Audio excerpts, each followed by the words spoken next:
Hey friends, today we're going to be reading Cloudy with a Chance of Meatballs, written by Judy Barrett and drawn by Ron Barrett.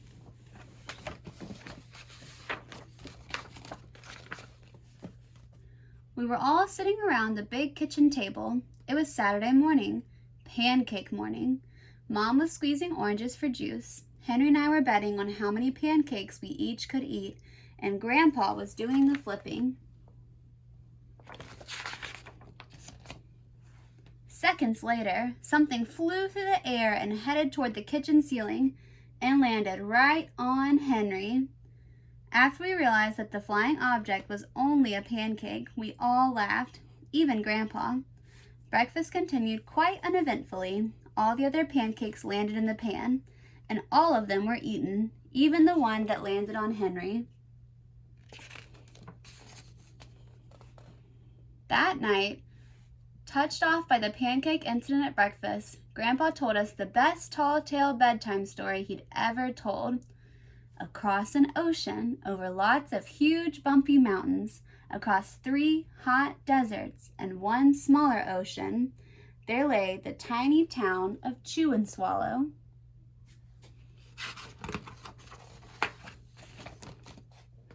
In most ways, it was very much like any other tiny town. It had a main street lined with stores, houses with trees, and gardens around them, a schoolhouse, about 300 people, and some assorted cats and dogs. But there were no food stores in the town of Chew and Swallow. They didn't need any. The sky supplied all the food they could possibly want. The only thing that was really different about Chew and Swallow was its weather. It came 3 times a day, at breakfast, lunch, and dinner. Everything that everyone ate came from the sky.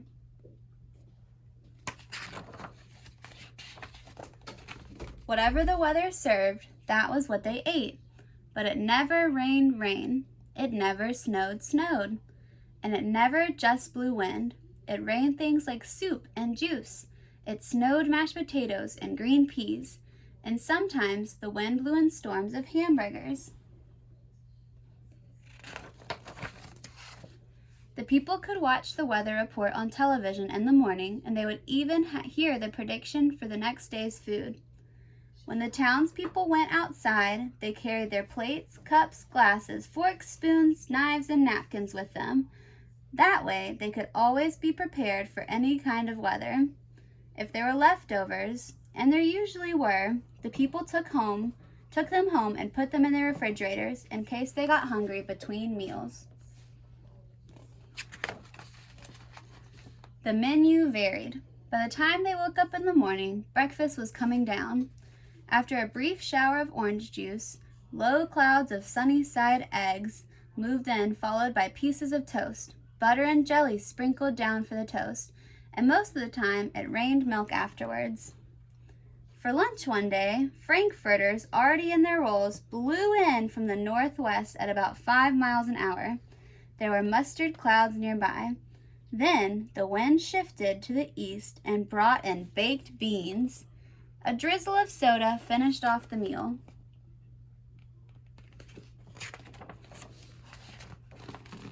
Dinner one night consisted of lamb chops, becoming heavy at times with occasional ketchup. Periods of peas and baked potatoes were followed by gradual clearing, with a wonderful jello setting in the west. The sanitation department of Chew and Swallow had a rather unusual job for a sanitation department. It had to remove the food that fell on the houses and sidewalks and lawns. The workers cleaned things up every meal and fed all the dogs and cats. Then they emptied some of it into the surrounding oceans for fish and turtles and whales to eat. The rest of the food was put back into the earth so that the soil would be richer for the people's gardens.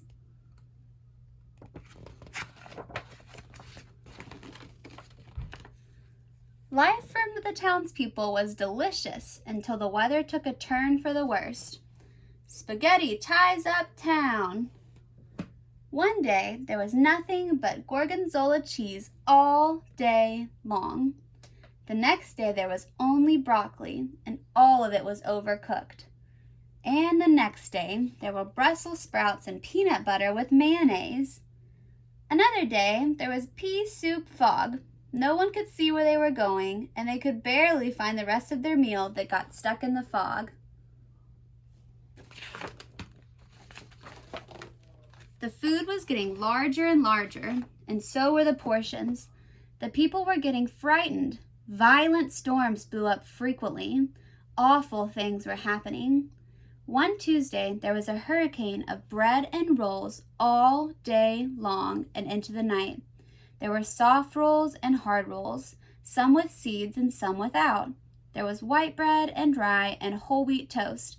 Most of it was larger than they had ever seen bread and rolls before. It was a terrible day. Everyone had to stay indoors. Roofs were damaged, and the sanitation department was beside itself. The mess took the workers 4 days to clean up, and the sea was full of floating rolls. To help out, the people piled as much of the bread as they could in their backyards. The birds picked at it, but it just stayed there and got staler and staler. There was a storm of pancakes one morning and a downpour of maple syrup that nearly flooded the town. A huge pancake covered the school.